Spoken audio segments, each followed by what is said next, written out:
Hello and welcome. My name is Stacey Thompson. I'm the founder of the Performance Club, and this is part 3 of the Performance Club series. Today we are talking about all things next with regards to the mental health agenda and what organisations should be aiming for. I hope you enjoy it. Make sure you subscribe and tune in next Wednesday for our next instalment. Have a great day.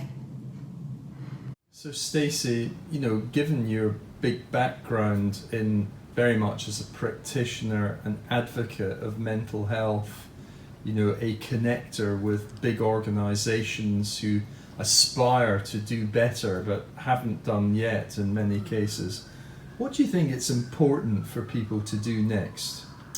I think when we're talking from an organisation point of view, I think it's that they need to think wider.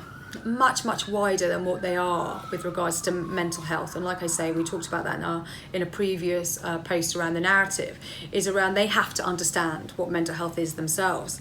And again, I think working with all the different stakeholders within an organisation is a huge part of that. If you're thinking about mental health being a blanket approach to just the way people think and the way people behave and the way people feel, then that incorporates a hell of a lot more stuff than the EAP programme or mental health initiatives that we're putting in place.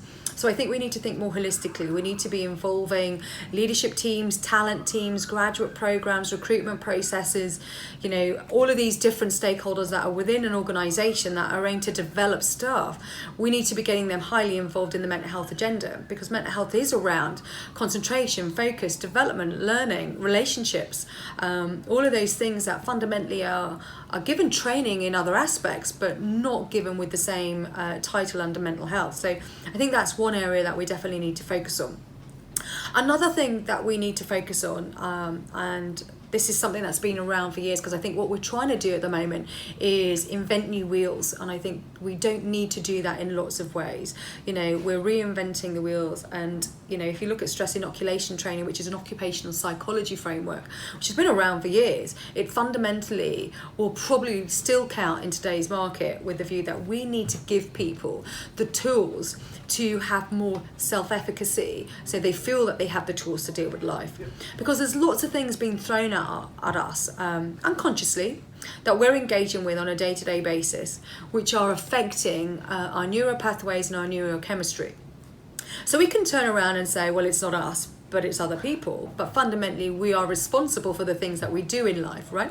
And we need to be more consciously aware of those things. So educating, building self-efficacy, giving people the tools to understand themselves better, and working with those stakeholders within the business to be able to do that from a holistic point of view is the next stage.